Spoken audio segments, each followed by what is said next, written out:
अस्सलाम वालेकुम, क्या हाल है आप सबका। अल्हम्दुलिल्लाह मैं बिल्कुल ठीक हूँ। इस दुआ और उम्मीद के साथ कि आप जहाँ भी हों शादो आबाद हों। आज के व्लॉग का आगाज़ करते हैं। आज मैं अपने बेटे के साथ स्टोर पे आई थी। हमें कुछ ग्रोसरी करनी थी, कुछ चीज़ें चाहिए थी घर के लिए। तो मैं आई हुई थी अपने बेटे को लेके, वो मेरी हेल्प कर रहा था स्टोर पे। वीकेंड था, उसकी भी छुट्टी थी। तो इस टाइम की जब ग्रोसरी वगैरह करनी होती है तो मैं फिर बेटे को साथ लेके जाती हूँ, ताकि उसको थोड़ा थोड़ा सा आइडिया हो कि किस तरह से करनी है। और वो मेरी हेल्प भी बहुत कर लेता है चीज़ों को कार्ट में रखने में, उठाने में, गाड़ी में रखने में और गाड़ी से लेके घर के अंदर जाने में। तो बस मैं ऐसे ही थोड़ी थोड़ी सी चीज़ें उठा रही थी, जो जो ज़रूरी चीज़ें मुझे चाहिए थी घर के लिए, जो पूरे वीक के लिए चाहिए होती हैं, जैसे आलू, प्याज, टमाटर, इस तरह की चीज़ें, अदरक, लहसुन, धनिया और फ्रूट्स वगैरह जो उनसे होते हैं। इनके पास एक्चुअली टमाटर की बहुत ज़्यादा वैरायटी होती है, हर चीज़ की होती है।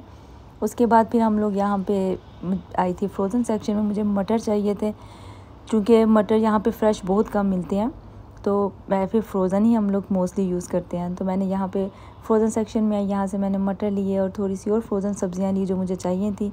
उसके बाद फिर घर आ गई। मैं कहा चले घर आके तो खाना बनाते हैं। खाने में आज क्या बना रही हूँ मैं, आज पाव भाजी बना रही हूँ। आज मेरा पाव भाजी खाने का मूड था, तो पाव भाजी बनाने के लिए मैंने आलू, मटर और गाजर लिए हैं। इनको मैंने ब्रिक ब्रिक कट कर लिया था। फिर मैंने इसको पैन में डाल दिया था और इसमें मैंने थोड़ा सा पानी डाल दिया था। आपने इसके अंदर बहुत ज़्यादा पानी नहीं डालना, बिल्कुल थोड़ा सा पानी डालना है, जो वेजिटेबल्स जो है उसके अंदर ही रहे पानी, उसके ऊपर नहीं आए। आप देख सकते हैं कि मैंने कितना थोड़ा पानी डाला है। फिर इसमें नमक और सुरख मिर्चें डाल के मिक्स करके तो मैंने इसको हल्की आग पे पकने के लिए रख दिया था। ये जो पानी है ये सब्ज़ियों के अंदर ऐसे ही खुश्क हो जाएगा, जब तक सब्ज़ियाँ पकेंगी ये पानी बिल्कुल खुश्क हो जाएगा। अब आप देख सकते हैं कि तकरीबन 10 मिनट के बाद जब मैंने इसको अनकवर किया था, इसका ढक्कन उठाया था, तो ये जो सी सब्ज़ियाँ थी पक चुकी हुई थी और जो पानी था वो 90% खुश्क हो गया था। फिर मैंने इसको चम्मच की मदद से थोड़ा सा पीसा था और फिर मैंने इसको चॉपर में डाल के इसकी एक स्मूथ सी पेस्ट जो सी तैयार कर ली थी। तो आप देख सकते हैं ये एक स्मूथ सी जो वेजिटेबल का मिक्सचर है वो तैयार हो गया है। अब हमें जो पाव भाजी के लिए मसाला चाहिए, अब हम वो रेडी करते हैं। ये जो सब्जियों का मिक्सचर है ये तो रेडी है। मसाले में मैंने लिया था एक मीडियम प्याज, उसको मैंने चॉपर में चॉप कर लिया था। 2 टमाटर, उनको मैंने ब्रीक कट कर लिया था और 1 अदद सब्ज़ मिर्च, उसको मैंने ब्रीक ब्रीक चॉप कर लिया था। पाव भाजी में मक्खन जोन सा होता है, बटर जोन सा होता है, वो बहुत ज़्यादा डलता है। अगर आप पाव भाजी बना रहे हैं तो फिर आपने ये नहीं सोचना कि हम इसको बटर फ्री बना लें या हेल्दी वे में बना लें। ये इसी तरह से बनती है और इसी तरह से बहुत मज़े की बनती है। मैंने 1 कप बटर लिया था। पहले मैंने 1 स्टिक बटर की ली थी, फिर मैंने उसमें एक और स्टिक को डाल के मेल्ट किया था 1 कप बटर। उसके अंदर मैंने प्याज़ों को डाल के थोड़ा सा कुक किया था। जब प्याज़ों का जो सा कच्चापन है ख़त्म हो गया था, फिर मैंने उसके अंदर अदरक लहसुन डाल के उसको थोड़ा सा कुक किया था। फिर जो टमाटर थे ब्रीक कटे हुए, मैंने वो उसके अंदर डाल दिए थे। मैं टमाटरों को ब्रीक कट करके डाल रही हूँ। आप चाहें तो इसके अंदर टमाटो पेस्ट भी डाल सकते हैं, उससे भी इसका टेस्ट बहुत अच्छा आता है। मैंने सोचा कि चले मैं इसी तरह से फ्रेश टमाटर हैं तो उनको इस तरह से कट करके डाल लेती हूँ। इसके साथ मैंने जो हालोपिनो काटी हुई थी वो डाल दी थी। आप चाहे तो सब्ज़ मिर्चें भी ले सकते हैं, जो रेगुलर सब्ज़ मिर्चें होती हैं वो थोड़ी ज़्यादा स्पाइसी होती हैं। तो चूँकि बच्चे हैं उन्होंने भी खाना होता है, तो बच्चे ज़्यादा स्पाइसी नहीं खाते, इसलिए मैं फिर हालोपिनो डाल लेती हूँ। इसके अलावा जो दूसरे मसाले मैंने डाले थे उसमें मैंने सूखा धनिया, ज़ीरा पाउडर, सुरख मिर्च थोड़ी सी डाली थी, थोड़ी सी काली मिर्च डाली थी, हल्दी डाली थी, गरम मसाला डाला था। इसके अलावा मैंने इसमें थोड़ा सा चाट मसाला डाला था। इन सब मसालों को मैंने इसके अंदर डाल के तो अच्छी तरह से मिक्स कर लिया था। मसाले आप अपनी प्रेफरेंस और अपने टेस्ट के हिसाब से डाल सकते हैं। मैं जो उनसे सी सॉल्ट यूज़ करती हूँ, आप चाहें तो रेगुलर सॉल्ट भी यूज़ कर सकते हैं। ये सब आपकी अपनी प्रेफरेंस पे होता है, कितना स्पाइसी आपने खाना चाहते हैं आप उतने उस हिसाब से इसके अंदर स्पाइस डाल सकते हैं। मैंने इसके अंदर मसालों को डाल के तो अच्छी तरह से मिक्स कर लिया था। फिर मैंने इसको कवर करके तो रख दिया था। तकरीबन 7 मिनट तक जो सा था इसका मसाला बिल्कुल रेडी हो गया था। मसाले ने ऑयल छोड़ दिया था। आप देख सकते हैं कि ये बिल्कुल रेडी है। फिर जो मैंने सब्जियों की जो मिक्सचर बनाया था, पेस्ट ही बनाई थी, वो मैंने इसके अंदर डाल दिया था और उसके अंदर फिर मैंने थोड़ा सा पानी डाल के तो एक स्मूथ सा जो सा इसका टेक्सचर था वो बना लिया था। हमें ये बहुत ज़्यादा गाढ़ा नहीं चाहिए, हमें ये इसी तरह से इतनी ही थिकनेस चाहिए इसकी, ठीक है ना। ये बहुत ज़्यादा गाढ़ा हो ना ये बहुत ज़्यादा लिक्विडी हो। फिर मैंने इसके अंदर थोड़ा सा रेड कलर ऐड किया था। अगर आप चाहें तो रेड कलर ऐड करें, नहीं तो आप इसके जब सब्जियां बॉयल करते हैं उसके अंदर थोड़ा सा चिकंदर, जिसको बीट रूट भी कहते हैं, वो डालें तो भी इसका कलर बिल्कुल बाजारी आता है और टेस्ट भी बहुत अच्छा होता है। एक्चुअली मुझे बीट रूट मिली नहीं थी, इसलिए मैं थोड़ा सा फूड कलर डाला है। फिर इसके अंदर मैंने एक और बटर की स्टिक डाली थी, हाफ कप बटर और डाल के मेल्ट किया। पाव भाजी में जो मक्खन होता है वो बहुत ज़्यादा डलता है, फिर मैंने इसके अंदर जो बटर था उसको मेल्ट कर लिया। फिर जो सब्ज़ धनिया था उसको मैंने ब्रीक ब्रीक चॉप करके इसके अंदर डाल के तो मिक्स कर लिया। ये जो हमारी बहुत ही मज़े की भाजी थी ये तैयार हो गई थी। अब हम भाजी के साथ खाने के लिए पाव को तैयार करते हैं। पाव जो उनसे थे उनको मैंने बाज़ार से बाई किया था। उनको मैंने पैन नॉन स्टिक के पैन में बहुत ज़्यादा बटर लगा के तो जो पाव थे उनको मैंने गरम कर लिया था। और फिर आप ये देखिए हमारी बहुत ही मज़े की जो पाव भाजी थी वो रेडी है। मैंने इसके साथ थोड़ा सा सलाद लिया था, नींबू लिए थे और ये बहुत ही मज़े की बनी थी। ये देखने में जितने मज़े की है ना, ये खाने में उससे भी ज़्यादा मज़े की थी। बहुत ही मज़े की बनी थी। आप भी इसको ज़रूर ट्राई कीजिएगा। लंच करने के बाद तो मुझे पोस्ट ऑफिस जाना था। मुझे वहाँ पे कुछ जो उनसी थी चीज़ें थी वो पोस्ट करनी थी, तो उसके लिए फिर मैं पोस्ट ऑफिस गई। तो मैंने कहा चले इनका भी एक छोटा सा क्लिप बना लेती हूँ आपके साथ शेयर करने के लिए। यहाँ पे उन्होंने डिफरेंट साइज़ के बॉक्स रखे हुए थे, उसके ऊपर उनके प्राइजेज़ लिखी हुई थी कि जो आपको चाहिए बॉक्स। तो मुझे वो जो बॉक्स चाहिए था मैंने वो पकड़ लिया था। ये साइड पे जो उनसे हैं ये प्राइवेट लॉकर हैं। अक्सर लोग जो उनसे होते हैं वो अपने पर्सनल या प्राइवेट जो उनसी ईमेल्स होती हैं बिज़नेस से रिलेटेड या कोई भी ज़रूरी ईमेल्स होती है उसके लिए इस तरह के प्राइवेट लॉकर्स ले लेते हैं। जो पोस्ट ऑफिस में ही होते हैं उनकी जो उनसी ज़रूरी मेल्स होती हैं वो यहीं पे आती हैं, वो फिर यहीं से आके तो ले जाते हैं। यहाँ पे साथ साथ क्लीनिंग भी होती रहती है। दिन में मुझे लगता है कई बार ही करते होंगे, क्योंकि ज़ाहिर है लोग आते हैं चीज़ों को टच करते हैं तो बार बार क्लीनिंग करनी पड़ती है। हम लंच के बाद आए थे तो यहाँ पे अभी दोबारा फिर क्लीनिंग हो रही थी। और फिर जो चीज़ें थी वो मैंने देनी थी। आप देख सकते हैं ये जो शीशे का बॉक्स है इसके अंदर मैंने रख दिया था। उसके बाद बॉक्स वो जो शीशे का जो विंडो थी वो नीचे हो गई थी, उसके ऊपर जो सा था लीवर बाहर की तरफ आ गया था ताकि वो दोबारा से मैं ओपन नहीं कर सकूं।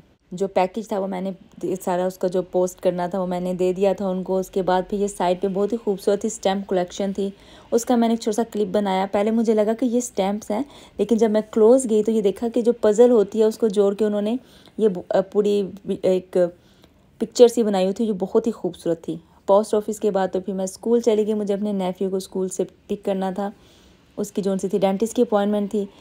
तो जब मैं स्कूल में गई उसके तो उन्होंने बहुत ही खूबसूरत जोन सी थी विंटर की डेकोरेशन की हुई थी। तो फिर मैंने वहाँ से उनसे परमिशन लेके तो मैंने उस कॉरिडोर की थोड़ी सी वीडियो बनाई आपके साथ शेयर करने के लिए। आप देख सकते हैं इन्होंने किस कदर खूबसूरत सी ये डेकोरेशन की हुई है विंटर की। मुझे तो बहुत ही क्यूट लग रही थी और जो साइड पे स्नोमैन था वो भी बहुत ही ज़्यादा क्यूट लग रहा था। ये छोटे बच्चों का स्कूल है इसलिए उन्होंने इसको इतना क्यूट सा डेकोर किया हुआ था, ताकि क्योंकि बच्चों को इस तरह की चीज़ें जो उनसे होती है बहुत ही अट्रैक्ट करती हैं और बच्चे बहुत ही एक्साइटेड हो जाते हैं इस तरह की चीज़ों को देख के। फिर बस बच्चों को स्कूल से पिक किया नेफ्यू को मैंने अपने। उसके बाद फिर मैं घर आ गई। घर आई तो फिर जो मेरे नेफ्यू का जो सा था एक स्कूल का प्रोजेक्ट था, उसने खाना काबा का मॉडल बनाना था, सफ़ा मरवा वो पूरा हज का उसने ना प्रोजेक्ट बनाना था। तो फिर वो बना रहा था। अभी उसका कंप्लीट नहीं हुआ था, हाफ़ ही था। तो मैंने उसका छोटा सा क्लिप बना लिया। जब कंप्लीट होगा फिर दोबारा आपके साथ ज़रूर शेयर करूँगी। फिर मैं स्टोर से सुबह एक केक और ये ब्राउनी लेकर आई थी। तो मैंने सोचा बॉक्स की भी ट्राई करते हैं किस तरह की होती है। तो मैं ये जो सी है फ़र्स्ट टाइम ये वाली ब्राउनी लेकर आई थी। मैं कहा ट्राई करते हैं तो देखते हैं ये किस तरह की बनती है और आपके साथ भी इसका रिव्यू शेयर करते हैं। एक्चुअली मेरे बेटे को ब्राउनीज़ बहुत पसंद है तो मैंने सोचा चलें आज डिफरेंट जो सी ब्रांड की जो सी है वो ट्राई करते हैं। जो सा चॉकलेट केक है वो फिर किसी और दिन बनाऊंगी तो उसका भी रिव्यू आपके साथ शेयर करूंगी कि वो कैसा बनता है। मैंने एक्चुअली कभी बॉक्स का केक नहीं यूज़ किया, ब्राउनीज़ मिक्सचर मैंने कई बार यूज़ किया है। इसके ऊपर इंग्रेडिएंट्स लिखे होते हैं क्या क्या आपको चाहिए, कितनी क्वांटिटी में चाहिए। मैंने जो बॉक्स था उसके पीछे से क्वांटिटी देख ली थी क्या क्या चीज़ें चाहिए और कितनी कितनी चाहिए। तो मेरे बेटे ने वो सारी चीज़ें जो सी थी इकट्ठी करके टेबल पर रख दी थी। इसके ऊपर लिखा हुआ है कि कौन सा पैन आपने लेना है। पैन को मैंने ग्रीस करके तो रख दिया था। ये मैंने जो सा एक बाउल लिया था, स्पैचुलर था। इसके अलावा 3 अंडे चाहिए थे, 1 कप बटर चाहिए था और साथ में हाफ़ कप जो सा था हमें चाहिए था वाटर। 1 कप नहीं, एक्चुअली 2/3 कप हमें बटर चाहिए था। तो वो मैंने कट करके क्वांटिटी में रख लिया था। जो सा ओवन था उसको मैंने 325 पे प्री हीट होने के लिए रख दिया था। सबसे पहले जो सा बटर था उसको हमने मेल्ट किया, उसके अंदर हमने पानी को मिक्स किया। जिस तरह से उसके ऊपर उन्होंने इंस्ट्रक्शन दी हुई थी हम बस उसको ही फॉलो कर रहे थे। आप चाहें तो बटर यूज़ करें, आप चाहें तो ऑयल यूज़ करें, ये आपकी अपनी प्रेफरेंस पे है। मैं बटर यूज़ कर रही थी। फिर मैंने इसके अंदर जो अंडे थे अपने बेटे को दिए, उसने अच्छी तरह से इसके अंदर मिक्स कर लिया। फिर ये जो सा था केक का मिक्सचर था वो भी मैंने अपने बेटे को खोल के दिया, वो भी उसने इसके इसी लिक्विड मिक्सचर के अंदर जो ड्राई मिक्सचर था वो मिक्स कर लिया, डाल दिया और फिर उसने इसको अच्छी तरह से मिक्स कर लिया। इसके अलावा जो सी थी हमने इसके अंदर चॉकलेट चिप डाली थी। वो उसके ऊपर नहीं थे लिखी हुई, आपकी मर्ज़ी होती है, आप चाहे तो चॉकलेट चिप डालें, चाहे तो वॉलनट्स डालें, चाहे तो आप इसके अंदर क्रैनबेरीज डालें। तो मेरा बेटा कह रहा था कि उसको चॉकलेट चिप वाली ब्राउनीज़ बनानी है, तो फिर उसने इसके अंदर चॉकलेट चिप डाल दी थी। चॉकलेट चिप डाल के हमने इसको अच्छी तरह से मिक्स कर लिया था। ओवन को पहले ही हीट होने के लिए मैंने रख दिया था 325 पे। फिर जौन सा ये मिक्सचर था इसको मेरे बेटे ने पैन के अंदर डाल दिया था। ये काफ़ी थिक था मिक्सचर, इसको हमें सेट करने में काफ़ी टाइम लगा था, लेकिन ईज़िली, इतना भी मुश्किल नहीं था, लेकिन ईज़िली हो गया था। आप देख सकते हैं कि ये कितने मज़े का, कितना स्मूथ सा ये जौन सा मिक्सचर है ना, ये रेडी हुआ है। फिर मैंने इसको टेबल के ऊपर 2-3 दफ़ा टैप किया। फिर इसको मैंने ओवन में बेक होने के लिए रख दिया था। इसके ऊपर उन्होंने टाइम लिखा हुआ था 28 to 31 तक, 31 मिनट लगेंगे इसको। तो इसको 31 मिनट में ये तैयार हो गया था।